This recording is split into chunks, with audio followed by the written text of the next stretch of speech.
I had seen people on social media who had lost their accounts before, and it happens like every year I'll know someone or see an acquaintance that loses their social media for some weird reason. And so I've just always kept email in mind from the beginning. Kind of like you said, it's like you have to own your audience because you can't rely on any of these companies to do anything in your best interest unless you're paying for it, because otherwise you're the customer or the product. And so email's always been the focus because I can't rely on algorithms. Like I remember when Reels came out, all the posts went away, and that's what I primarily do is posts. And it's like, well, I'm actually not ready for Reels. So I guess social media is not really in my forte anymore. And I just stopped. And so I refocused all that energy that I would do on social to my newsletter, because that's what I can control. I can control what the newsletter looks like, the branding, how I write it. I can learn more about copywriting and reach them more directly. And then there's tools to make sure, oh, I can send it to people who don't open the email. I can track people that open the most and send them like a special message. So I just feel like email has the most control with analytics and understanding the customer and reaching the customer more than social media. Emily is highlighting some really important things to keep in mind when building an audience. Social media platforms change their terms of service. They update their algorithms. They evolve to favor certain mediums over others. Sometimes they go offline, and on rare occasion, go offline for good. If you grow your audience in one of these places, there's no guarantee that you'll have the same access to that audience tomorrow as you have today. In Emily's quote, she used the phrase, own your audience. Owning your audience means having the ability to reach the audience you've built, no matter what happens to a given platform, and being able to take that audience with you wherever you go. Still true today, an email newsletter is the best way to own your audience. So when should you start building your email list? When you have 100 followers, 1,000, 100,000, none of the above? The correct answer is D, none of the above. It's never too early to start building your list. But don't just take it from me. Let's listen to what M. Connors has to say.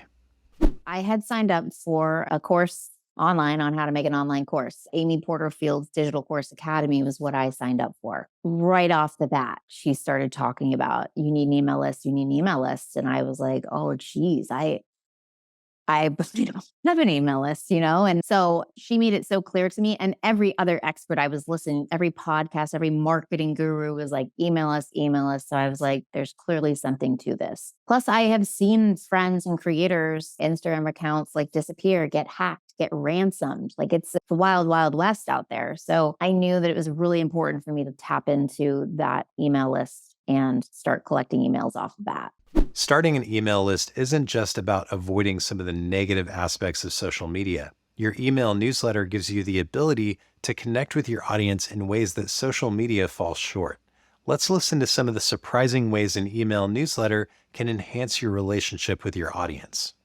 Half of my people want to hear from me. Like they're opening most of my emails. I can't say that about social media. I can post. I don't know if they're going to see it. I don't know who's going to see it. I don't know if they're going to care. Also, as we've seen, Facebook can go down. Instagram can stop working. What was cool today, TikTok or something, won't be tomorrow. But guess what? For the foreseeable future anyway, people are going to use email. They need a way to communicate, right? And they're going to have their email address. And most of us like to hold on to our email address, like our phone number. Like we keep that for a really long time. Becky shares two key insights here. First, content shared in an email newsletter reaches a larger percentage of your audience than sharing it on social media.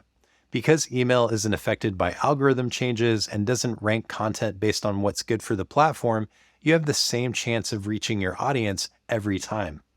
Second, people typically hold on to their email address for a long time, even as new platforms come and go. Once someone gives you access to their inbox, unless they unsubscribe, they can be with you for the long haul. This is something Podia creator Casey Richardson recognized when she was first starting out as a creator. On Instagram, to be honest, you don't own the relationship. You don't know what their email address is, right? And if their handle changes, you better hope you know what the handle is, right? I wanted to build an email list to own relationships and be able to get in front of them often so that I built that brand awareness and trust. Your newsletter subscribers aren't just more likely to see your content. According to Emily Mills, they're also more likely to engage with your content. Email's the main way that I communicate to people because that's where my largest responsive audience is. I have more followers on Instagram, but as you know, just because you have a bunch of followers doesn't mean that they actually engage with you. But my email list is highly engaged. And so that's my number one method of communicating with people. Newsletter subscribers can also be more likely than social media followers to purchase from you because email newsletters make it easy for your audience to get to know and trust you. I curse in my emails sometimes. I've had a few people who be like, that's not professional. I say the unsubscribe button's right below because I know they're not a good fit. But the people who stick around, what I hear from them over and over again, like I have people say all the time, I love how honest you are. I love that I know we share the same values. I like the way you show up and I get that you're real. I hear people tell me all the time that I'm real. You can't do that and be generic. You have to sort of take a stand and say, this is where I stand. This is how I show up in the world. If you show up in the same way, man, we're going to get along. We're going to be great. And people are going to be like, yeah, I want to throw money at that. So that's really scary to do. It's so scary. And I know that.